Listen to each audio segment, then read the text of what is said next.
Estrenamos una sección nueva en Gastroactitud, que va a ser una sección de entrevistas. Y en esta ocasión arrancamos con un personaje muy particular de la hostelería madrileña, que está de cumpleaños, porque este año se cumplen 25 años de la Tasquita de enfrente. Bueno, de Juanjo al frente de la Tasquita de enfrente, porque la historia venía de antes. La historia venía de mi padre, que había estado 35 años antes, es decir, que llevamos más de 55 años, si las cuentas no me fallan, entre los dos. Juanjo López Bedmar, ¿qué queda en la Tasquita del siglo XXI de aquella Tasquita que inauguró tu padre? Pues mira, yo cuando la inicié, al final era como esas conversaciones que no se pudieron terminar, porque cuando yo abrí mi padre había fallecido, y quería un poco demostrarle de alguna forma todo aquello que él y yo hablábamos, de que de la Tasquita se podía hacer algo distinto de cómo él lo llevaba, ¿no? Y sin embargo, con el pasar de los años he visto que mi padre era mucho más inteligente de lo que yo me imaginaba, y al final me parezco más a Gaona que a ese Juanjo de hace 25 años cuando abrió la Tasquita. Y esto es fundamentalmente porque mi padre siempre me decía, el cliente es lo más importante. Tú sabes que en esto de la cocina, que si la cocina, que si el cocinero, y a veces se nos ha olvidado, y con el tiempo se nos olvida, que efectivamente el cliente es lo más importante. Se nos olvidó mucho, yo creo, en ese momento crucial, que fue el momento, vamos a llamarlo Adrià, en el que de repente los cocineros pasaron a ser estrellas, pasaron a tener una relevancia que nunca habían tenido, porque el cocinero siempre había estado de puertas hacia dentro de la cocina. Y en ese momento yo creo que el cocinero es una estrella y se os olvida el cliente. Pensáis en vosotros, hablo en general, unos más que otros, sí, pero en general pensáis en vosotros, en que queréis mostrar lo bien que sabéis hacer las cosas y se olvida el cliente. ¿Estamos en una vuelta atrás o no? Yo creo que sí, porque al final el que manda es el cliente, te guste o no te guste. Es verdad que tú puedes tener tu discurso, que hoy en día en las cocinas parece que si no hay un discurso no existe cocina, ¿no? Y yo creo que al final el último discurso del cocinero es poner el plato en la mesa y dejar al cliente que lo interprete. Si tú tienes que estarle todo el rato guiando, contarle una historia, al final yo creo que forzamos situaciones en las salas y con el cliente que no nos llevan a ninguna parte, ¿no? Yo creo que el cliente es al final. Y cuando hablo cliente, diferencio de público, ¿no? Porque es verdad que Madrid se mueve mucho por público, que van como las bandadas de los estorninos, de un lado a otro, moviéndose de un sitio a otro, pero cliente es aquel que se identifica contigo, con tu cocina, con tu forma de tratarle, y periódicamente van viniendo. Y ya no solo ellos, sino luego vienen los hijos, y luego ves que esas familias van viniendo a la Tasquita, y eso es lo que hace que un negocio permanezca durante 25 años en el tiempo. Sí, porque tú contra las bandas de estorninos siempre has tenido métodos para ahuyentarlos, ¿no? Sí. Yo recuerdo haber presenciado en esta casa un día contigo decirle a un señor muy amablemente, creo que usted se ha equivocado y este restaurante no le va a gustar lo que va a comer, no va a disfrutar, yo le invito al aperitivo que se han tomado y márchense. Sí, durante un tiempo. ¿Cómo se hace eso? Bueno, pues primero con educación. Y luego yo creo que hay veces que los clientes, y yo me incluyo, nos confundimos de sitio. Entonces, tienes que tener la habilidad suficiente para ver eso que se llama hoy en día expectativas, qué es lo que el cliente venía a encontrar a tu sitio, y si tú ves que no va a quedar satisfecho, pero hay veces le da reparo levantarse y salir, pues hacerlo de una forma graciosa y educada y darle una transición para que se pueda ir sin que exista ningún problema. Porque no hay nada peor que un cliente que se ve forzado a quedarse en la mesa, pero desde el primer momento le ves que no está a gusto. Yo siempre digo que no puedes gustar a todo el mundo. Yo sé que hay compañeros que se empeñan en la unanimidad, bueno, no solo en el mundo de la cocina, en el mundo en general, gustan las unanimidades, y yo no soy de unanimidades. A mí me encanta que el 50% le guste y el 50% no le guste, porque creo que es lo razonable. No puedes gustar a todo el mundo nunca, porque te estarías equivocando. Dame 3 rasgos definitorios de tu restaurante, de la Tasquita de enfrente. Pues mira, yo en primer lugar creo que sencillez. Luego, en la cocina, lógicamente, el producto es el rey, ¿no? Y tercero, que con el tiempo he aprendido a evitar complicaciones y hacer aquello que a veces parece sencillo, que no es tan sencillo, pues un elemento de mi cocina, el menos es más.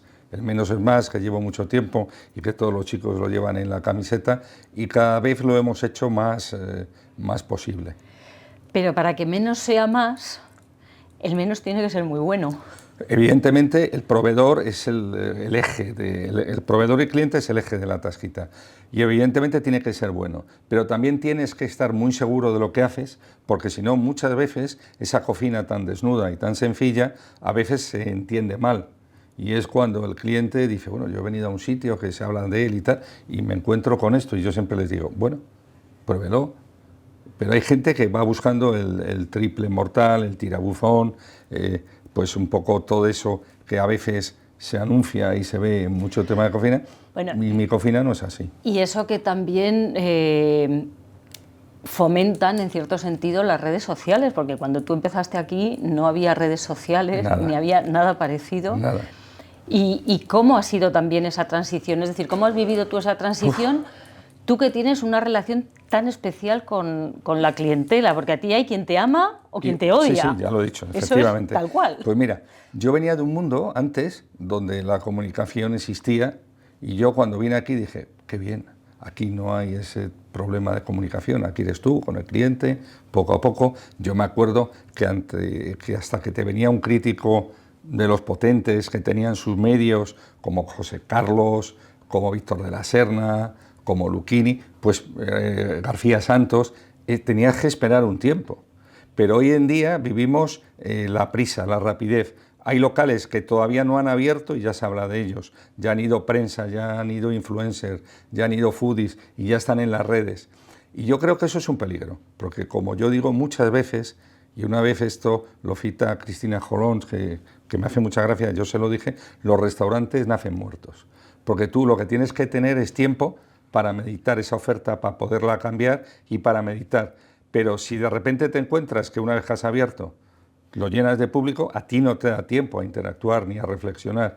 ¿Qué sucede? Que la vida media de un restaurante es muy corta. Llegar a 5 años, según las últimas estadísticas que he visto, solamente lo consiguen un 20%, es decir, que la mortalidad en la gastronomía, a pesar de que se nos llena la boca de que sí, que se abre, pero yo siempre digo que licencias y capacidad para abrir en Madrid no hay tantos, es decir, que donde se abre uno, se aferra otro.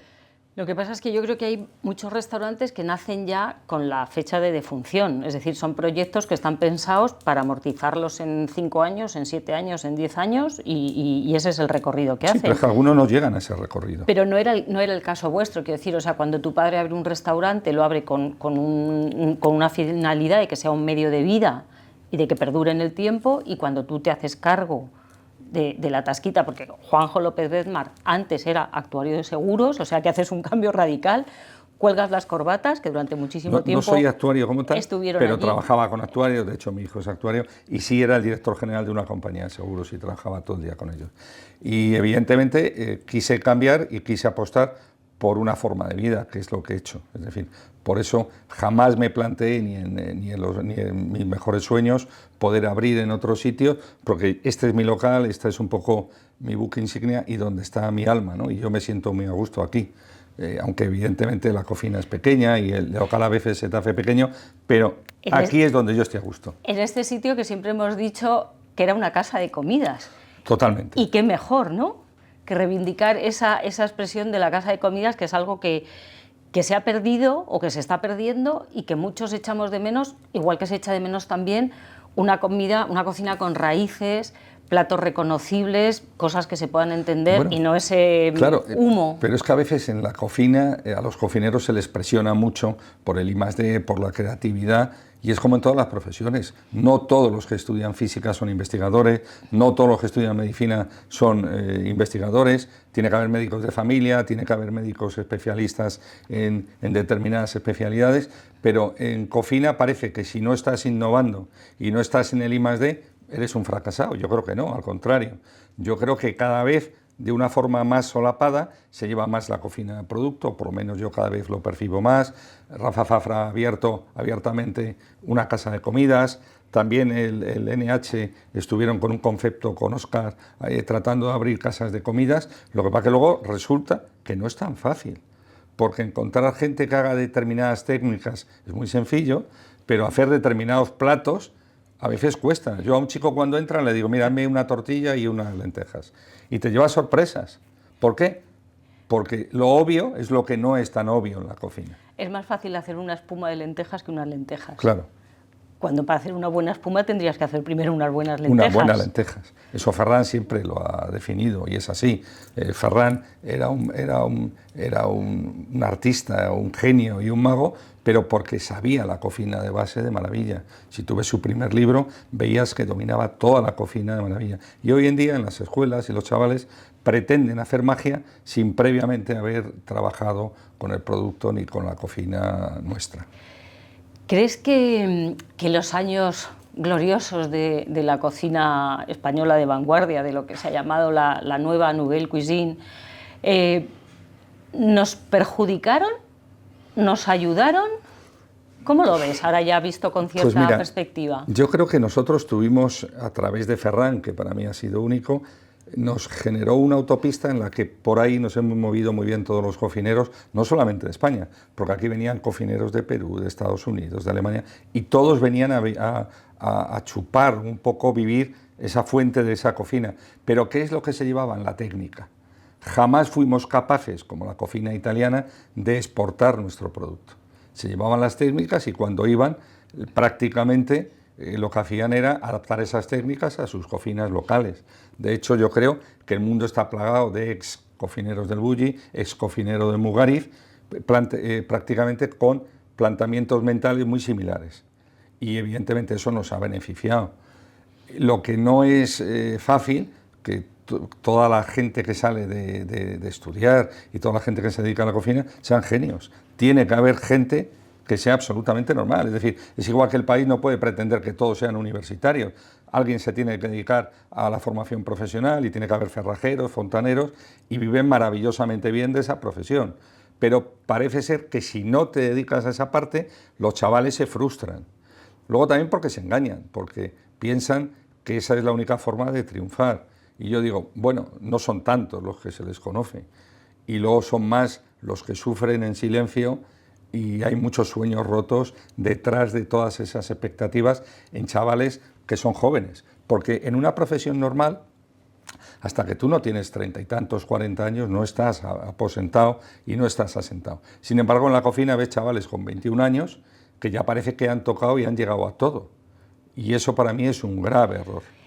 Es un poco como con los futbolistas, ¿no? Igual, pero los futbolistas es una actividad deportiva, saben que es una actividad física y tienen una serie de años para formarse, para saber luego utilizar todos los recursos que van a percibir, pero en la cocina no, la cocina es una carrera de largo plazo.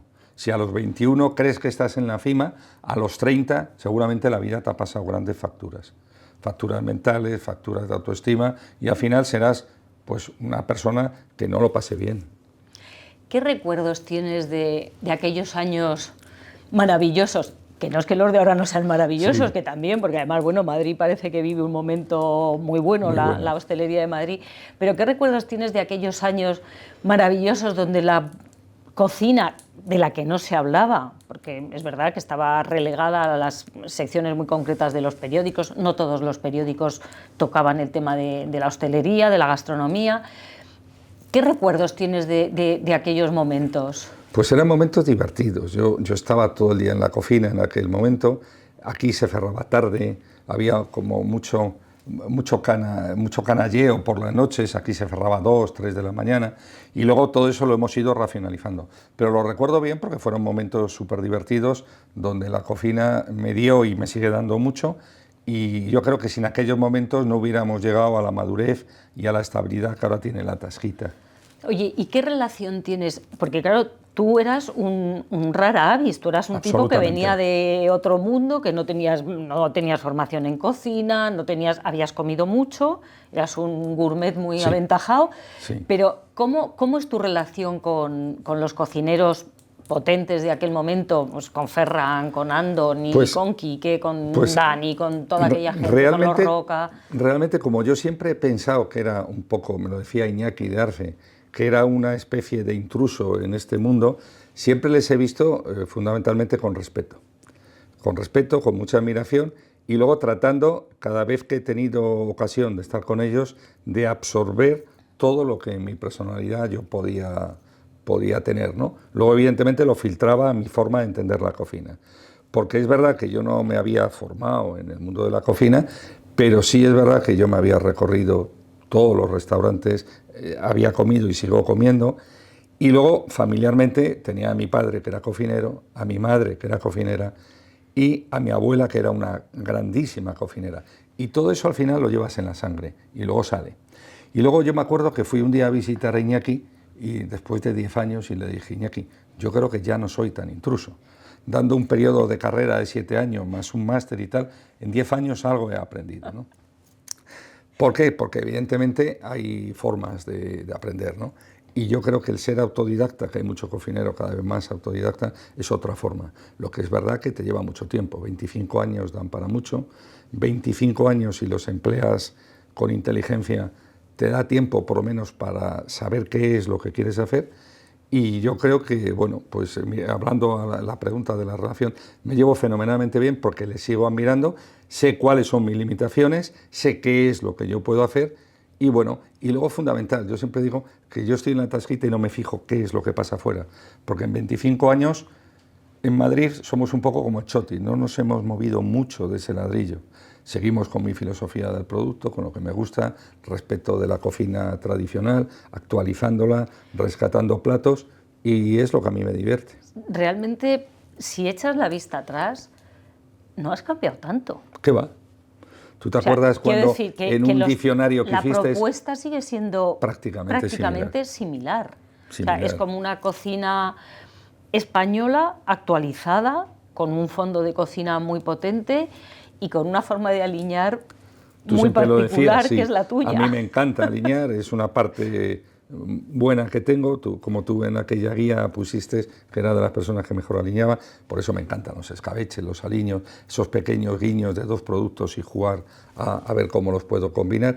Y luego lo que he perdido es el complejo, ¿no? Porque sí es verdad que al principio, claro, cuando te dicen que eres un intruso, que no vienes de este mundo, pues estás un poco ahí como diciendo, bueno, pues a lo mejor lleva razón la gente, ¿no? Lo que pasa es que tú tienes una ventaja sobre muchos cocineros de escuela, de formación, o sea, los no intrusos, por decirlo de alguna forma, y es que tú tienes un buenísimo paladar. ¿Puede haber un cocinero sin paladar? Mira, yo siempre digo que no puede haber un cocinero sin paladar y no puede haber un cocinero que beba Coca-Cola. Dani García y Ricard Camarena no sé qué van a pensar de esto. Que me disculpen, siempre hay excepciones, siempre hay genios, tú lo sabes, que hay gente que ha compuesto música y eran sordos y eran unos... Pero son pequeñas excepciones. Pero yo, por ejemplo, yo siempre se lo digo a los chicos, por favor, cuando estemos en el servicio, no se os ocurra tomar una Coca-Cola, porque los sabores te cambian. Y yo creo que efectivamente, sin un buen paladar, sin tener ese sexto sentido de lo que es un plato y probarlo, no se puede cocinar. ¿Cómo ves a la chavalería, a la sucesión? Porque bueno, ahora ya sabemos que no nos vamos a retirar los de los 60, los baby boomers estos que nos llaman, no nos vamos a retirar cuando nos toca porque nos están incentivando a que nos quedemos, aparte igual tampoco nos apetece, pero ¿cómo ves lo que viene? A ver, tú aquí lo tienes muy bien organizado, sí. Has tenido mucha suerte, bueno, te la has currado también. He tenido mucha suerte. Bueno, yo siempre se me ha dado muy bien manejar equipos, desde que estaba en la empresa. Creo que quien hace un buen equipo está haciendo un poco la labor de futuro suyo, y yo aquí con Nacho, con David, con toda la gente que tengo aquí he tenido muchísima suerte. Llevamos muchos años y hemos logrado llegar a esa unidad de pensamiento, de trabajar juntos, y he tenido suerte. Y yo a la gente joven, si te digo que mal, que la veo un poco confusa, si estuviera aquí Diana, mi mujer, me decía, dices eso y se te nota que eres mayor. Que antiguamente tu padre también te diría que tú estabas. Tú estabas confuso también, yo estaba ¿te confuso acuerdas? También. Entonces yo no sé si dejar esa duda razonable de que a lo mejor me he hecho mayor y lo veo de una forma distinta, pero sí es verdad que a veces cuando voy a alguna escuela o hablo con gente de cocina, creo que a veces se pierde el amor por lo que es el oficio y sale más la parte del ego, la parte del artisteo, la parte de brillar, y eso es complicado. Jo, Juanjo, pero es que hablar de cocineros sin hablar de ego es como hablar de tauromaquia sin toros. Bueno, mira, yo tengo un cuadro en la... Lo tenéis muy complicado, Tengo un cuadro en la entrada que es una galleta que pone ego y lo tengo encerrado en una cajita, ¿no? Y yo creo que el ego hay que encerrarlo si tú quieres hacer un trabajo serio. También es verdad que cualquiera que me escuche va a decir, este es un gilipollas, ¿cómo no va a tener ego? Entonces tengo que decirles que sí, yo tenía ego. Es decir, cuando yo llego a los 27 años a ser director general de una compañía importante y fuerte, pues evidentemente seguramente fue mi época del ego, hasta los 40 que dejé el mundo este del seguro. Y seguramente en aquella época lo pagué y caro. Entonces, ¿qué pasa? Que yo cuando vine a este mundo, el ego lo tenía resuelto. Y yo sabía que el peor enemigo que una persona puede tener es buscar el refrendo en los demás, tener ego, porque al final estás abocado a frustrarte. Oye, tú, hay un refrendo que no has conseguido, que no sé si conseguirás, yo creo que lo tienes difícil. ¿Cuál? La estrella Michelin. Ni estrella, ni VIP. Bueno, VIP Gourmand no te podrían dar porque los precios de esta casa no son para VIP Gourmand. Bueno, son para VIP Gourmand, es que depende cómo lo entiendas. Eso sí, son para VIP Gourmands, eso sí. Pero ¿qué relación hay ahí? ¿Qué ha pasado con Michelin? Pues ¿Cómo...? No sé. Pues yo me ¿Nunca imagino, te han entendido o qué? Yo creo que no. Es decir, yo creo que nunca han entendido que, sin embargo, es curioso. Porque si tú ves lo que escriben de mí en la guía Michelin, dicen cocina de inspiración francesa, como un pequeño bistró con clientes. Es decir, están definiendo lo que sería un bistrot en Francia. Ahí me quedo un poco con la duda, es decir, si llevo con esa definición tantos años, bueno, ¿por qué no me la dais a mí o a Sacha o a La Buena Vida? Es decir, creo que hay sitios que son muy importantes y si no estuviéramos aquí en España, seguramente tendríamos una estrella, ¿no? Pero a mí esto no me preocupa tampoco ya a estas alturas. Ya lo tienes superado. Lo tengo superado. Yo creo que por alguna... Enhorabuena, yo me alegro, sí, Me yo creo que alegro por alguna mucho. circunstancia, en algún momento, sin que nadie me lo haya transmitido, habré, por mi carácter, que tú sabes que nunca ha sido muy fácil, habré tenido algún desencuentro, le habré dicho a alguien algo de lo que yo pensaba y seguramente me preguntó y yo no sabría que era inspector o alguien de la guía y tal. Y bueno, te han puesto la cruz y ya te la han dejado. Y bueno, no me han dado una estrella, pero me han debido poner una cruz, que es otra categoría, establecimientos que tienen una cruz. Bueno, como Albert, que no tenga 2 en Enigma, o Mugaritz, que no tenga 3, etcétera, etcétera. Es decir, pero no me preocupa. Es decir, yo estoy en la guía, estoy súper agradecido, porque aparecer en cualquier sitio con el tiempo creo que es algo bueno y positivo. Y yo creo que al final las estrellas en un negocio son los clientes. Oye, y eso es lo importante. ahora que dices eso de aparecer... Bueno, sí, eso por supuesto. O sea, el cliente es el rey, ¿no? Como absolutamente. Decía la Son las canción. estrellas. Pero ¿no crees que también, y ahondando un poco en lo que hablábamos de la confusión, en este momento de confusión también, tantas guías, tantas listas, o sea, sales a comer y no sabes dónde mirar, porque ¿a ti te pasa? Bueno, me pasa mucho. Cuando Es decir, vas por ahí. yo tengo mis 2 y a veces llamo y le digo, oye, pero seguro que esto que has publicado es verdad, porque o lo has hecho por no... porque es complicado. Es decir, yo en mi propio Instagram procuro sacar solamente los sitios que estoy a gusto, que son de amigos, y tampoco procuro sacar mucho, porque no es mi tema, aparte de que yo estando dentro, pues realmente creo que moralmente o éticamente no puedo opinar de ningún restaurante. Tengo mi opinión, evidentemente, como tú sabes, y en mi vida particular, con mis amigos hablo, ¿no? Pero sí es verdad que hoy todo el mundo le ha dado por opinar, por hacerse prescriptor, y es verdad que cada uno tiene un criterio, por lo tanto, lo que debiera de definir una guía, cuáles son realmente los principios por los que él prescribe, porque lo que veo a veces es excesiva confusión, muchos intereses encontrados, que tarde o temprano eso va a llegar un momento que va a salir, porque yo siempre digo que vivimos en un mundo donde no todo lo que es en realidad así. Vivimos un mundo, entre comillas, de mucha mentira, ¿no? Mucho postureo, mucho instagramer, mucha apariencia. Mucha apariencia. Y luego cuando rascas... Claro, y luego hay un tema, es decir, si tú, para que hablen de tu restaurante, tienes que dejar la mesa abierta, que vengan gratis a opinar, Pues esa no es una opinión. Yo creo que cualquiera que opine de un restaurante, lo primero que tiene que ver es lo que cuesta, valorar el precio y luego ya sí puedes hablar. Si no, al final son críticas un poco de compromiso. He venido con mi chica, opino, luego te hago una crítica amable, que tampoco va a ninguna parte, porque al final ya no es que te hagan una crítica, porque para eso, como digo yo, por desgracia cada vez quedan menos profesionales que vivan de la crítica. Bueno, es que realmente yo ya no sé si la crítica interesa. Es decir, las encuestas que se hacen a la gente, sobre todo más joven, usuaria de Instagram, les da igual que sea contenido patrocinado que no patrocinado. Ya, porque hay mucha Con lo confusión. cual, Pero fíjate, haciéndote una reflexión, yo el otro día lo recordaba con Juanma Belver, que fue director de Metrópoli durante años, y claro, a mí me preguntan, ¿cómo ha llegado a estos 25 años? Bueno, pues he llegado por casualidad, no porque lo haga ni mejor que otros ni peor, sino porque en determinados momentos, por ejemplo, vino un momento que José Carlos me hizo una crítica y eso fue importante y me dio un impulso, una crítica en El País, lo que se leía en aquel momento. Luego García Santos, no se me olvidará, en el año 2010 creo, me sacó en lo mejor de la gastronomía, nos dio un premio al año siguiente de Echevarri a la mejor materia prima y eso fue la de Dios. Luego un crítico del New York Times, se llamaba Mark Bittman, vino 3 veces consecutivas, nos sacó una doble página y eso fue otro mundo. Luego gente como José Andrés, que nos apoyó mucho, cocineros que han venido y nos han publicado, es decir, pero era lo que había en esa época.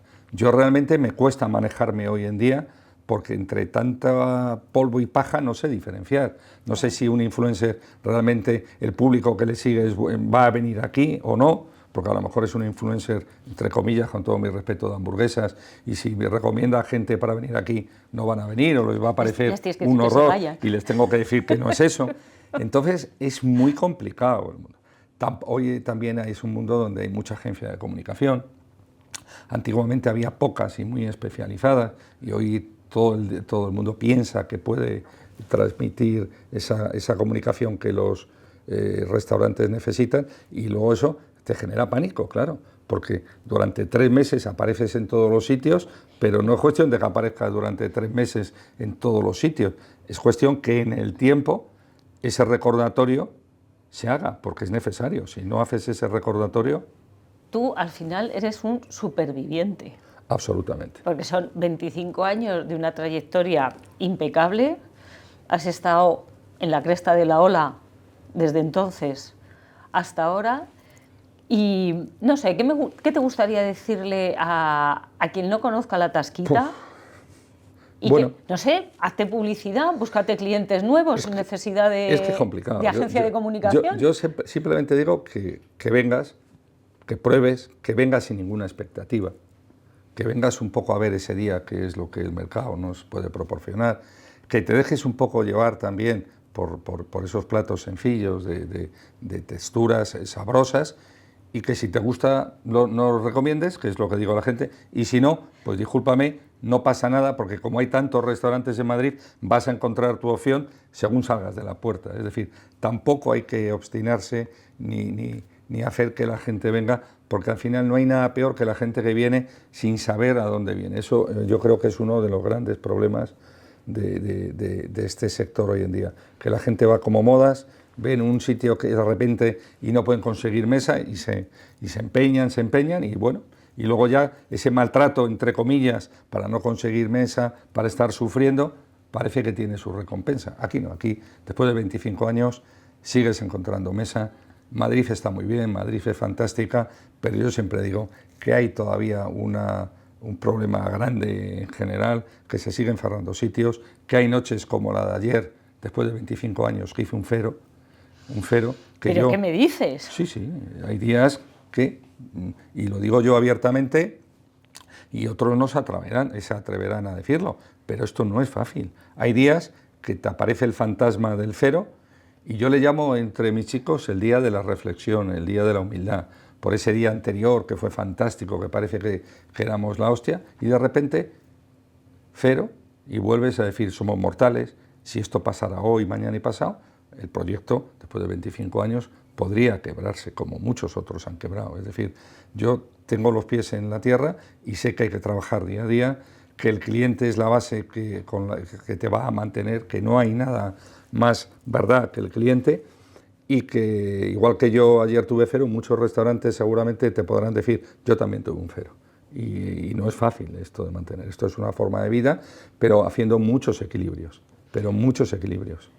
Bueno, Juanjo, pues que este cero no se repita O en los días sucesivos, o bueno, de vez en cuando viene bien porque os llama a la reflexión y eso está bien. De vez en cuando viene bien el saber que todos somos mortales, porque muchas veces te dejas llevar por esa euforia que vive, entre comillas, el sector, y yo muchos compañeros que me llaman, oye, ¿qué tal? Digo, pues oye, un mes, porque esto es así, yo siempre digo que además yo soy autónomo, y yo siempre defino el autónomo, algunas personas así que quieren saberlo, digo, somos autoempleadores, no somos empresarios.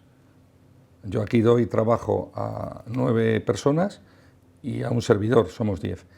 Y todos los años nos montamos en una barquita en el puerto, empezamos a remar, y cuando llega el 31 de diciembre, la suerte es que sigamos en la barquita, pero cuando volvemos la vista atrás, el puerto está muy cerca, no hemos avanzado tanto como la gente se cree.